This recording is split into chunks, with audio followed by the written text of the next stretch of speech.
नमस्कार, मैं हूं आपके साथ दर्श शर्मा और आपने देखना शुरू कर दिया है चाय पर चर्चा।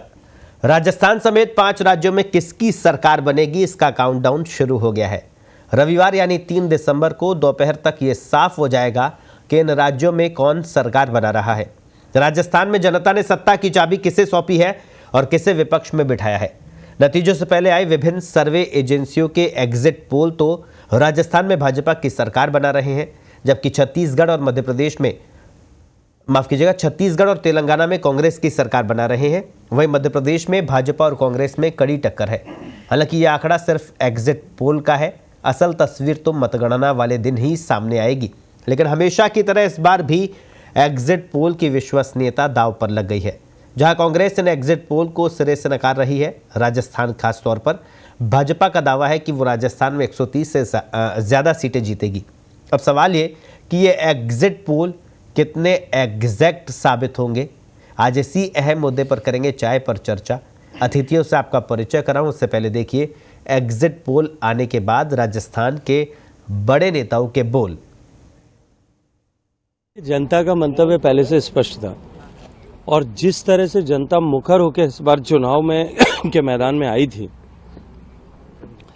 एग्जिट पोल के इन आंकड़ों के लिए कि कहीं कोई महत्ता और उपयोगिता ही नहीं बच गई थी, क्योंकि एकदम स्पष्ट था कि अब की बार प्रचंड बहुमत के साथ भारतीय जनता पार्टी की सरकार बनने वाली है। भारतीय जनता पार्टी जन भावना को एकत्रित करके इस जन आक्रोश के जो इस कांग्रेस की भ्रष्ट सरकार के खिलाफ था, उसको उजागर करते हुए उसकी ताकत के ऊपर चुनाव लड़ रही थी और निश्चित रूप से भारतीय जनता पार्टी सरकार में आने वाली है, क्योंकि जनता ने कांग्रेस की सरकार को उखाड़ फेंकने का पूरा मानस बना लिया था।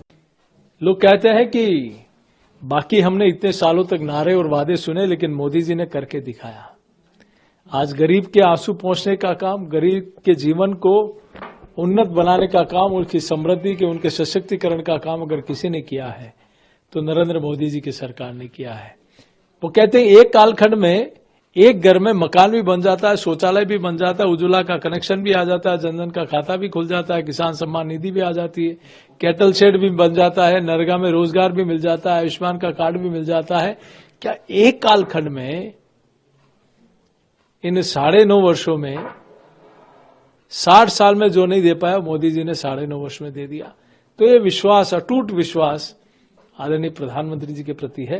तो ये विश्वास निश्चित रूप से एक प्रचंड जीत में 3 तारीख को दिखाई देगा। सब लोगों से जो मैंने बातचीत करी तो यही निकल कर आया कि साहब इस बार वोटर बहुत साइलेंट था, यानी अपने पड़ोसी को भी नहीं बता रहा था कि वोट कहां दिया है। ऐसे में एग्जिट पोल वालों को कितना बताया होगा और कितना नहीं बताया होगा, मुझे लगता है आप और हम इसका आकलन कर सकते हैं। तीसरी बात, एग्जिट पोल वाले कितने लोगों को लगाएंगे। भारतीय जनता पार्टी के तो एक एक बूथ में एजेंट बैठे हुए थे जो नजरों से टिक कर रहे थे किसकी नजर मिल रही है, कौन हमारा वोटर है वहां पर। तो वो जो आकलन है हुआ वो बहुत डिटेल्ड है, उतना कोई कर नहीं सकता था। और उसी का पूरा फीडबैक, इन तीनों चीजों का जो फीडबैक है वो ये है कि भारतीय जनता पार्टी की सरकार एक प्रचंड बहुमत के साथ राजस्थान में बन रही है। तो मेरा ये मानना है कि जो कल एग्जिट पोल आया उसमें कांग्रेस को बढ़त दिखाई गई है, कई चैनल से, कईयों ने बीजेपी को दिखाई है। अब ये मान तो तय हो गई कि उन्होंने ध्रुवीकरण करने की कोशिश की, हिंदू को डराकर वोट लेने की कोशिश की बीजेपी ने।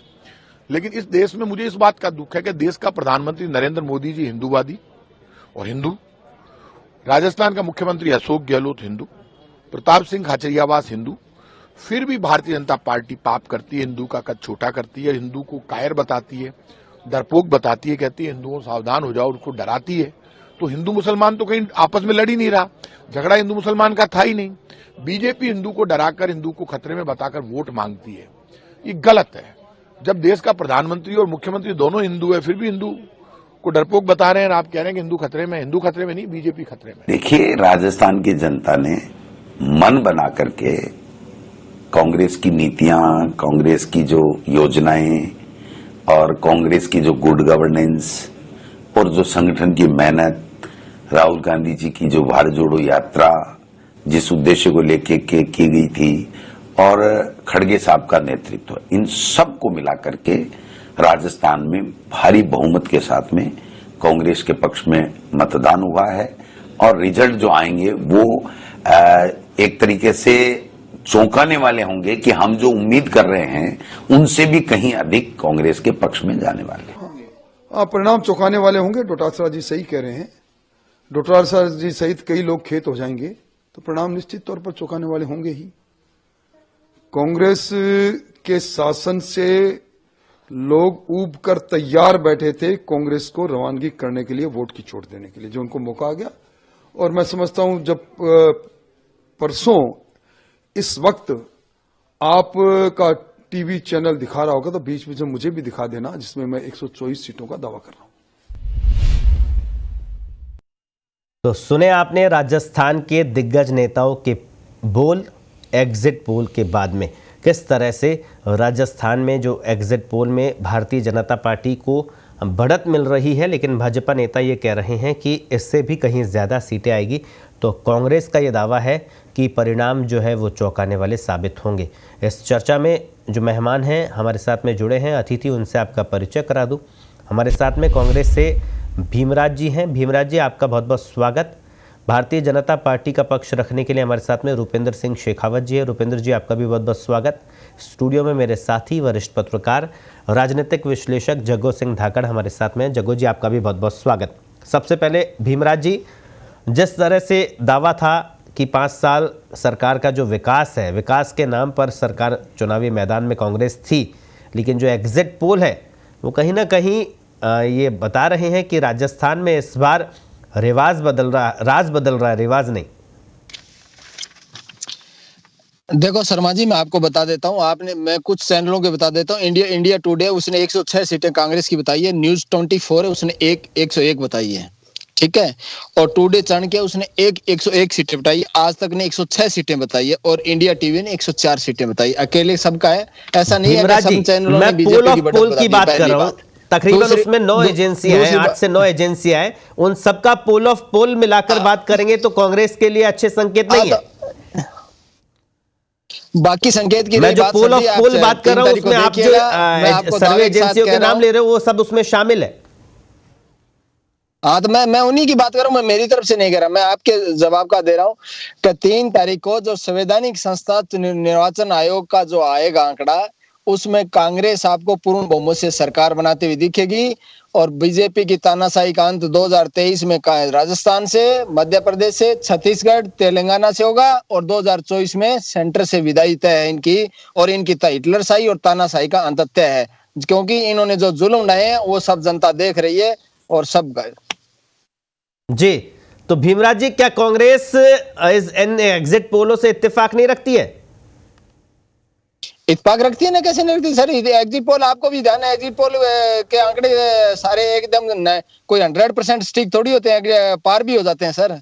एग्जिट पोल के आंकड़े भी पार होंगे, चिंता मत करो। मैं इसीलिए आपसे सवाल कर रहा हूं, एग्जिट पोल पर आप विश्वास भी रख रहे हैं और आप ये दावा भी कर रहे हैं कि राजस्थान में प्रचंड बहुमत के साथ में आप सरकार बनाएंगे, तो दोनों चीजें तो नहीं हो सकती ना सर। एग्जिट पोल तो ये कह रहे हैं कि आपकी सरकार जा रही है। मैं आपको एक बात कह,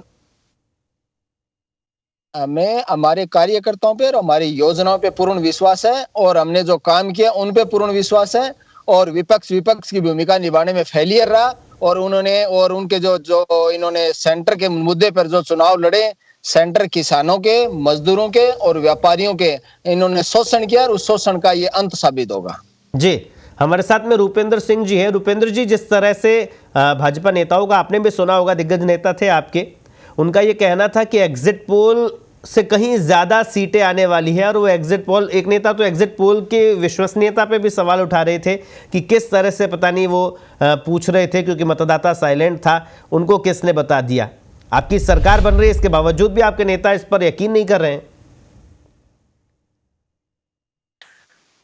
नहीं, हमारे जो नेता कह रहे हैं उस बयान को आप उस परिप्रेक्ष्य में नहीं देखें। इस परिप्रेक्ष्य में देखें कि जो सीटों की संख्या दिखाई गई है वो सीटों की संख्या काफी कम है। हम एग्जिट पोल की, मैं कोई आपकी बात को दरकिनार नहीं कर रहा हूं, आपकी बात से सहमत हूं, लेकिन मैं कह रहा हूं, इस बात पे सहमत हूं कि सीटों की जो संख्या दिखाई गई है उससे 1/3 सीटें हम और बढ़ने वाले हैं। अगर मैं बात करूं 2013 के चुनाव की, 2018 के चुनाव के एग्जिट पोल की, जो सीटें भारतीय जनता पार्टी को उस समय शो की गई, भारतीय जनता पार्टी उससे कहीं बढ़ चढ़ करके आगे थी। कुछ चैनल्स ने पिछली बार भी कांग्रेस को बहुत सारी सीटें दिखाई, 125, 122 की सीटें भी दिखाई, लेकिन हमने हर्ष से देखा कि उनकी 100 की संख्या भी पूरी नहीं आई। इसलिए भारतीय जनता पार्टी बहुत बड़े मार्जिन से सीटें जीत रही है। आपने अन्य चैनलों ने जो सबने सीटें दिखाई है, उस सीटों की संख्या से मैं इत्तेफाक नहीं रखता। मैं एग्जिट पोल को दरकिनार नहीं कर रहा हूं, लेकिन सीटें उसमें भी 25-30% बढ़ने वाली है अभी भारतीय जनता पार्टी। ये जो मतदान बढ़ा वो युवा का मतदान था, महिला का मतदान था, लेकिन ये युवा का आवाज डबल। जी बोलिए भूपेंद्र जी, बोलिए। युवाओं ने जो सरकार के खिलाफ वोट डाला, वो पेपर लीक की जो घटनाएं राजस्थान में हुई, और जो पेपर लीक में इन्होंने राजस्थान में जो रिकॉर्ड तोड़ा, उस रिकॉर्ड के खिलाफ युवा ने अपना वोट डाला। महिला अत्याचार जो राजस्थान में हुए, राजस्थान जो शर्मसार हुआ, और जो ये कह रही थी कि मैं बेटी हूं, लड़ सकती हूं, पर उसने राजस्थान की चिंता कभी करी नहीं। तो मतलब ये कहा जाए कि जो आक्रोश था युवाओं में, महिलाओं में, वही एक जो बड़े हुए मतदान का कारण बना। ये जो भारतीय जनता पार्टी ने जो परिवर्तन संकल्प यात्रा निकाली, उस समय जब हम जनता के बीच में गई, भारतीय जनता पार्टी अपने कार्यकर्ताओं के माध्यम से, लाखों लाखों कार्यकर्ता जनता के बीच में गए, तब ये लग रहा था कि जनता का जो आक्रोश था वो कांग्रेस की वर्तमान सरकार, अशोक गहलोत सरकार के खिलाफ था। हमने जो हमारे 52,000 बूथों की जो रचना करी, और जो आप एग्जिट पोल की बात कर रहे हैं, हमारा भारतीय जनता पार्टी का एग्जिट पोल क्या है? भारतीय जनता पार्टी का एग्जिट पोल है जो 52,000 बूथों पे हमने हमारी जो कड़ी मेहनत करी भारतीय जनता पार्टी ने, वो जो वहां से जो फीडबैक आ रहा है भारतीय जनता पार्टी के पास में, वो भारतीय जनता पार्टी का एग्जिट पोल है। और हमारे जो नेता जो दावा कर रहे हैं वो सच है। वो सच्चाई में क्या है कि जो नीचे से बूथों से जो रिपोर्ट निकल के आई है भारतीय जनता पार्टी कार्यकर्ताओं के जनते जरिए, वो ये शो कर रही है कि अभी भी इसमें 30 से 33% सीटें बढ़ने वाली हैं, जो एग्जिट पोल में भारतीय जनता पार्टी को दिखाएगी। चलिए, जग्गू सिंह धाकड़ जी हमारे साथ में स्टूडियो में। जग्गू जी, किस तरह से देखते हैं, क्योंकि एग्जिट पोल आ गए हैं, हालांकि एग्जैक्ट पोल तो 3 दिसंबर को ही आएंगे, लेकिन इन एग्जिट पोलों का आप किस तरह से देखते हैं? एग्जिट पोल की जो सीटें बताई है दोनों दलों की, तो उनमें बड़ा बदलाव भी हो सकता है, क्योंकि पहले भी जो एग्जिट पोल आए पिछले चुनावों में, तो वो बिल्कुल ही उनकी सत्यता पर सवाल उठते रहे हैं। ये एक संकेत है, हो सकता है। और जैसे कि दोनों राजनीतिक दलों के साथियों ने कहा कि उनके जो एजेंट बूथ पे बैठे थे और उन्होंने भी इनको रिपोर्ट दी है, तो वो भी एक इनका संकेत है। तो उस आकलन को भी पूरी तरह से गलत नहीं ठहरा जा सकता। तो अलग अलग कंपनियों के एग्जिट पोल और दोनों दलों का जो अनुमान है, ये इसमें ये कह सकते हैं कि जो हालात बन रहे हैं कि राजस्थान में कुछ भी हो सकता है, चौंकाने वाले परिणाम आ सकते हैं। चौंकाने वाले परिणाम दोनों दलों के लिए हो सकते हैं, वो कांग्रेस के लिए हो सकते हैं और भाजपा के लिए हो सकते हैं। उसका कारण ये रहा कि राजस्थान में जब भी सरकार पलटी है तो 1.5 से 2% जो वोट का अंतर आता है ना, उसी में सरकार बदल जाती है। पिछली बार 2018 में जो कांग्रेस सत्ता में आई थी, तो भारतीय जनता पार्टी का जो वोट है टोटल जो पड़ा था दोनों पार्टियों का, कोई बहुत ज़्यादा अंतर नहीं था, करीब 1.5% के आसपास जी। तो उसी में सरकार बदल गई, लेकिन सीटें बढ़ गई थी। तो लेकिन इसमें क्या है कि इस बार जो वोट का परसेंटेज बढ़ा है, जितना भी बढ़ा है पिछली बार से, तो अब वो किसको वोट पड़ा है ये डिपेंड करता है। जैसे भारतीय जनता पार्टी कह रही है कि भाई वो भाजपा को वोट पड़ा है या मोदी के चेहरे पड़ा है, जो कांग्रेस के कुशासन में पड़ा है। वहीं कांग्रेस का दावा है कि ये वोट योजनाओं के लिए पड़ा है, जो चिरंजीवी है और दूसरी योजना है। तो ये वो बढ़ा हुआ वोट है ना, काफ़ी हद तक ये तय करेगा कि वो वोट पड़ा किसे है जी। और उसका सटीक आंकलन लगाना दोनों ही दलों के लिए और किसी भी एजेंसी के लिए मुश्किल है, क्योंकि एग्जिट पोल में तो एक नमूने के तौर पे कुछ परसेंटेज मतदाताओं से फीडबैक लिया जा सकता है, तो वो एकदम एक्यूरेट नहीं होता, लेकिन ये संकेत हो सकता है। तो ये जो संकेत दे रहा है वो तो इस तरह दे रहा है कि दोनों ही पार्टी को ज़्यादा ना निराश होने की जरूरत है, ना खुश होने की जरूरत है, क्योंकि रिजल्ट किसी भी तरह के आ सकते हैं। ये तो 3 तारीख को ही पता चलेगा एक्चुअली में रिजल्ट क्या है। हमारे साथ में कांग्रेस से भीमराज जी हैं। भीमराज जी, निश्चित तौर पर कांग्रेस पिछली सरकार आपकी थी और इस बार भी जो एग्जिट पोल आए एक तरफा नहीं है, कांग्रेस भी टक्कर में ही है लगभग सी। तो अभी ये कहना जल्दबाजी होगा कि सरकार जा रही है, लेकिन जिस तरह से पोल ऑफ पोल को हमने देखा तो वहाँ भाजपा मजबूत नज़र आ रही है। पिछली बार आपने का दावा था कि आपने विकास के काम पर चुनाव लड़ा और निश्चित तौर पर खूब विकास की कई योजनाएं भी आईं, लेकिन वो सारी योजनाएं 4 साल बाद में जो आखिरी का 1 साल था उसमें ज़्यादातर देखने को मिली है। क्या लगता है कि जनता इससे इस चीज़ को समझ गई कि जब अब चुनाव आ रहे हैं तो आप विकास की बात कर रहे हैं? सर जी, आज डिजिटल युग का दौर है और इसके अंदर जनता सब समझती है और कोई भी सूचना आदान प्रदान होने में ज्यादा समय नहीं लगता। घंटों भर के अंदर पूरे प्रदेश में सूचना मिल जाती है। 2 साल तो कोरोना काल ही ले लिया ना सर। 2 साल तो कोरोना में चला गया। कोरोना काल का भीलवाड़ा मॉडल तो पूरे विश्व में सराहा गया और राजस्थान लेकिन उस भीलवाड़ा में ही कोरोना काल में बाद में स्थिति ये हो गई कि कहना चाह रहा हूँ सर, वहां पे आप कंट्रोल ही नहीं कर पाए। कांग्रेस गवर्नमेंट ने जो सर, आपकी आवाज गूंज रही है, इसके पता नहीं क्या है। नहीं, मैं ये कह रहा हूँ आप भीलवाड़ा मॉडल की बात कर रहे हैं कोरोना काल के, उसी मॉडल की मैं बात कर रहा हूँ। बाद में तो स्थिति ये हो गई थी कि भीलवाड़ा में चीजें कंट्रोल से बाहर हो गई थी। सर जी, भीलवाड़ा में 12 सब चीजों को कंट्रोल किया गया और कंट्रोल करने का आप उसका मैनेजमेंट भी देखिए कैसे मैनेजमेंट किया गया। और दूसरी बात सर, उसके बाद उन्होंने किसानों के लिए, मजदूरों के लिए जो और शिक्षा के क्षेत्र में और चिकित्सा क्षेत्र में जो काम किए वो काबिल तारीफ काम रहे। आप चिकित्सा चिरंजीवी योजना देख लीजिए सर, वो सबसे बढ़िया योजना रही। तो एक गरीब आदमी बड़े हॉस्पिटलों में इलाज करा सकता है, जिसको पहले तो ये हालात थे कि उसको अपनी जमा पूंजी या जमीन या कोई गिरवी प्रॉपर्टी थी वो रखनी पड़ती थी, ये हालात पैदा हो जाते थे। और ओपीएस स्कीम देख लीजिए सर, कर्मचारियों को जो फायदेमंद है, कर्मचारी वर्ग सब खुश था। जिस दिन ओपीएस की घोषणा हुई, कर्मचारी सर ढोल नगाड़ों से नाच रहे थे, खुशी के गीत गा रहे थे। ये सारी चीजें हैं सर। इन चीजों की वजह से कर्मचारी और महिलाओं को जो सिलेंडर की योजना है, जो एक कहाँ महंगाई पहुंच गई थी, सिलेंडर 1100 रुपए से ऊपर चला गया था, उसको हमने 500 रुपए में देना चालू कर दिया। उसके बाद बीजेपी ने घोषणा पत्र में शामिल किया। ये सारी चीजें सर, इन चीजों से आप देख लीजिए। और 100 यूनिट बिजली है, किसानों को 2000 यूनिट बिजली जो फ्री दी जा रही है, 5.5 लाख जो एग्रीकल्चर के कनेक्शन दिए हैं। इस महंगाई के दौर में आप देखेंगे डीजल पेट्रोल महंगा होने की वजह से एक किसान के 1 बीघा खेत की बोवनी पर सीजन में 2000 रुपए तक महंगी हो गई। उसको ये चीज बहुत अच्छी लगी कि मेरे कनेक्शन मिल गए और बिजली भी मुझे फ्री मिल गई, तो मेरे लिए तो ये वरदान साबित हो गई। इससे अच्छा कुछ नहीं। अभी हमने 20 लाख बीजों के किट तो किसानों को फ्री बांटे हैं। और 750 करोड़ एक योजना थी सर, सीएडी डिपार्टमेंट था जो मोदी सरकार ने बंद कर दिया था। वो डिपार्टमेंट खाड़ों और नहरों का काम करता था, मेंटेनेंस का। भीमराज जी, तमाम योजनाएं की बात आपने कही है, सारी चीजें आप गिना रहे हैं, आपके विकास के काम भी गिना रहे हैं, लेकिन एग्जिट पोल इन सबको धत्ता बता रहे हैं। एग्जिट पोल ये कह रहे हैं कि जनता इन पर विश्वास नहीं कर रही है। इसी समय आप देखना 2 बजे तक आपको क्लियर पिक्चर सामने आ जाएगी सर, और सारे नतीजे आप देखोगे। कांग्रेस यहाँ भी सरकार बनाएगी, मध्य प्रदेश, छत्तीसगढ़ और तेलंगाना में सरकार बनाने जा रहे हैं, और तानाशाही सरकार का सर अंत निश्चित है।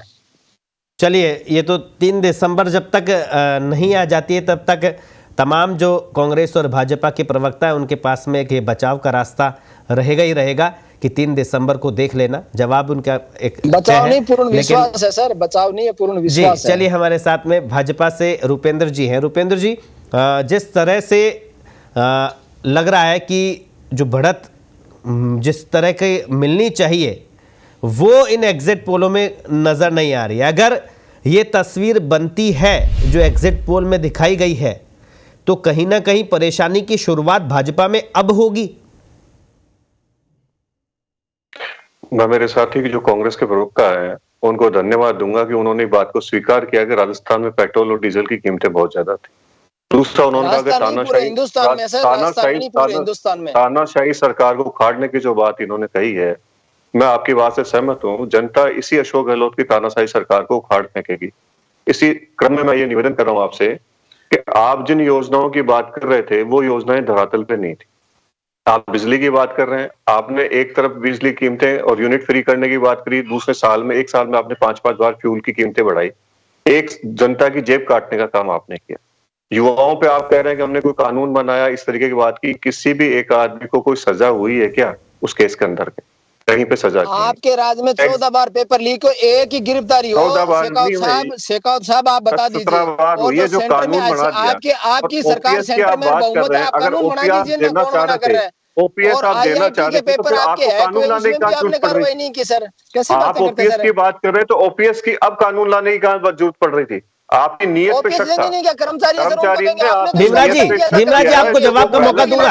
भीमराज जी पता लगेगा उस कर्मचारी को आपने कैसे ठगा हुआ महसूस किया है। भीमराज जी आपको जवाब का मौका दूंगा। आपको राजस्थान में एक साथ मत बोलिए, दोनों की बात समझ में नहीं आएगी। और तभी आपने इस योजना को बंद किया था। समय पे बिजली आपने दी नहीं। छत्तीसगढ़ में आपकी सरकार थी, कोयला वहां से आपने लिया नहीं।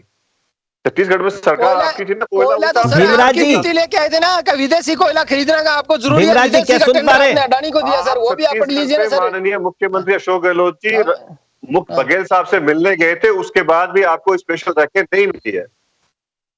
माननीय अशोक गहलोत जी गए थे, उसके बावजूद भी छत्तीसगढ़ में आपके जो पार्टी का द्वंद है, उसके बावजूद छत्तीसगढ़ ने राजस्थान को कोयला नहीं दिया। इसमें मोदी जी कहाँ बीच में आ रहे हैं? सर जी, मोदी जी यूनिट बीच के में आने नाम पड़ा पे आपको। आपने जो ठगा है, गहलोत की आप बघेल की मीटिंग दिख गई, चेक कर पर आप लीजिए। मुझे एक बात बताइए।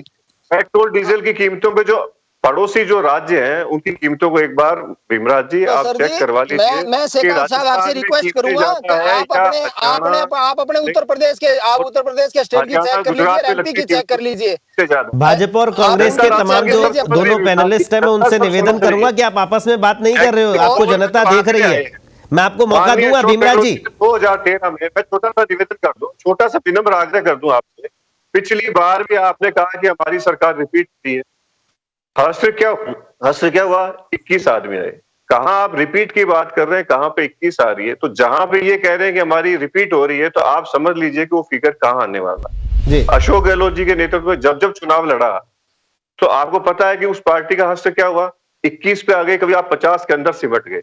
आप भी 163 पे 73 पे आ गए थे शेखावत साहब, कहां रह गए थे आपके? फिर आप विकास करते 73 आ गए, लेकिन कांग्रेस तो कभी 73 पे भी नहीं आ पाई। मैं ये कह रहा हूँ, हम 73 पे थे, सर जी आप देख लेना 3 तारीख को चैनल पे देख लेना कोई से सर। आप करने वाले 21 आ जाते हैं। सरकार जो रिपीट करने की बात कर रहे हैं, चिंता मत करो सर, चिंता मत करो।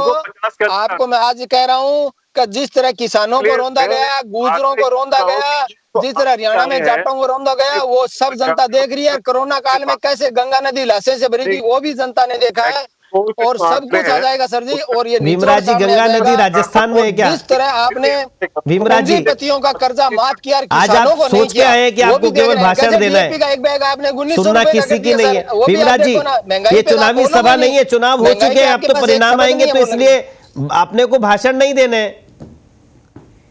मैं आपको इतनी देर से लगातार ये निवेदन कर रहा हूं कि आपको मैं बोलने का मौका दूंगा, लेकिन आप मानने को तैयार नहीं है। आपको अभी भी मन में चुनावी भाषण की वो जो है टीस लग रही है कि आपको भाषण नहीं देना है यहाँ पे। मैं आपको मौका दूंगा सर। शर्मा जी एक सेकंड शर्मा जी, एक तो इसकी आपकी आवाज गूंज रही है, डबल हो रही है, इसको भी तो सही कराओ एक बार। हाँ, मैं इसको सही करवाता हूँ। जग्गो सिंह धाकड़ जी हमारे साथ में। जग्गो जी, जिस तरह से अभी तो 3 दिसंबर आना बाकी है, और जिस तरह से दोनों ही राजनीतिक दलों के प्रतिनिधि है ये दावे कर रहे हैं इन्हीं की सरकार बन रही है, अब ये तो 3 दिसंबर को जनता तय करेगी किसकी सरकार बन रही है। लेकिन इनके दावों, जिस तरह से ये दावे करते हैं, इनको ये डर क्यों नहीं लगता है कि ये दावे गलत साबित हो जाएंगे तो फिर जनता क्या कहेगी? दर्श ये नहीं कह सकते इनको डर नहीं लग रहा, दोनों दलों को डर लग रहा है। जब से एग्जिट पोल आए हैं तब से इन्होंने दोनों दलों ने बाड़ेबंदी की तैयारियां शुरू कर दी है, जो इस बात का संकेत है कि कहीं न कहीं दोनों ही चिंतित है। दोनों को लग रहा है कि कहीं सीटें कम रह गई, बहुमत नहीं आया, तो किस तरह से जोड़ तोड़ के सरकार बनाई जा सकती है। उस प्लान बी पे काम कर रहे हैं, और आज से काफ़ी इसमें तेज़ी आई है। और आपको बता दो, जो हमारे सूत्र हैं वो उनसे पता चला है कि ये जो विधायक है निर्दलीय किसी भी जिले में होंगे, कहीं भी होंगे, अगर उनसे इनकी बातचीत हो जाएगी तो वो उनको लिफ्ट करने के लिए हेलीकॉप्टर की जरूरत पड़ेगी तो वो भी भिजवाया जाएगा। इस तरह की तैयारी कर रहे हैं। और होटलों में कहाँ रखा जाएगा इसकी पूरी दोनों दल तैयारी कर रहे हैं। इस बात को स्वीकार करें या ना करें, लेकिन डर दोनों में ही है। ये आत्मविश्वास के साथ ये दिखाने के लिए कह जरूर रहे हैं, लेकिन कहीं ना कहीं इनको संशय है। हो सकता है इनके दावे सही भी निकले, लेकिन ये डर तो दोनों ही रहे हैं। दोनों तरफ से इस तरह की तैयारी हो रही है, तो डर तो इन दोनों नेताओं की मुस्कुराहट भी बता रही है। चलिए रुपेंद्र जी है, क्योंकि वक्त की हमारे पास में कमी है। रुपेंद्र जी, आपका ये दावा है कि जो एग्जिट पोल में आंकड़े आ रहे हैं उससे 30 से 35% ज्यादा सीटें आपको मिलने वाली है, तो फिर क्यों होटल बुक कर रहे हैं? जी। क्यों निर्दलियों से संपर्क किया जा रहा है? तो राजनीतिक दल में एक रणनीति का पार्ट होता है, मैं उसे इग्नोर नहीं कर रहा हूँ। वो राजनीति में जब आप पूर्ण बहुमत से सरकार बना रहे हैं तो फिर डरने की कोई बात ही नहीं है, फिर तो किसी होटल में रहने की जरूरत भी नहीं है। ये सब, मैं इस बात से विनम्रता से ये बात अपनी रख रहा हूं कि ये प्लान बी होता है, सभी राजनीतिक पार्टियां उसको लेकर के चलती हैं, लेकिन बीजेपी स्पष्ट बहुमत से सरकार बना रही है, और जो आंकड़े एग्जिट पोल के आए हैं उससे 30 से 35% की उसमें इंक्रीज होगा। जब ये जो साइलेंट वोट पड़ा है, जिसको आप मतदाता को बढ़ावा कह रहे हैं, एक बात चली पूरे राजस्थान में, जो अंडर करंट चली कि सनातन को खत्म करने की बात हुई। सनातन पे किसने गालियां दी? वो वोट पड़ा, चलिए, महिला दुष्कर्म पे राजस्थान नंबर 1 पे रहा, महिला मातृशक्ति का वोट पड़ा, युवा का वोट पड़ा। आपने कहीं सर्वे में ये देखा कि नव मतदाता ने क्या कहा? नव मतदाता ने बाहर आकर के ये कहा कि मेरा वोट नेशन को। चलिए, मेरा वक्त की हमारे पास में तो कमी है नव- रुपेंद्र जी, नव मतदाता वक्त की हमारे पास में कमी है। भीमराज जी, आखिरी में 30 सेकंड आपको मैं दे रहा हूं, आप जो जवाब दे दीजिए रुपेंद्र जी के, क्योंकि फिर आप बोलेंगे आपको वक्त नहीं दिया। जो वोट पड़ा है और ग्रामीण एरिया में जो किसान बहुल्य राजस्थान है उसके अंदर वोट पड़ा है, 3 काले कानून जिन पूंजीपतियों के इशारे पे लाए गए। मैं शेखावत साहब से पूछूंगा कि शरद मराठे का नाम बता दीजिए कौन था और संजय मरीवाला कौन था। ये कभी भी नहीं बता पाएंगे कि कौन था, किन के इशारे पे लाए गए और किन पूंजीपतियों का कर्जा माफ किया गया, किन को जो भारत के संस्थान है वो पौने दानों में बेचे गए। ये जनता सब जानती है सर, और किसी का ये अंडर करंट होगा। निश्चित तौर पर जनता सब जानती है और जनता ने राजनीतिक दलों के भाग्य का फैसला भी ईवीएम में कैद कर दिया है। 3 दिसंबर जब आएगी तो ये तय हो जाएगा कि जनता की पसंद कौन है। अभी फिलहाल दावे हैं, दावे चलते रहेंगे, 3 दिसंबर तक ऐसे ही रहेंगे। आप सभी मेहमान इस चर्चा में शामिल हुए, इसके लिए आपका बहुत बहुत धन्यवाद। तो चाय पर चर्चा कार्यक्रम में आज बस इतना ही। मुझे दीजिए अनुमति, नमस्कार।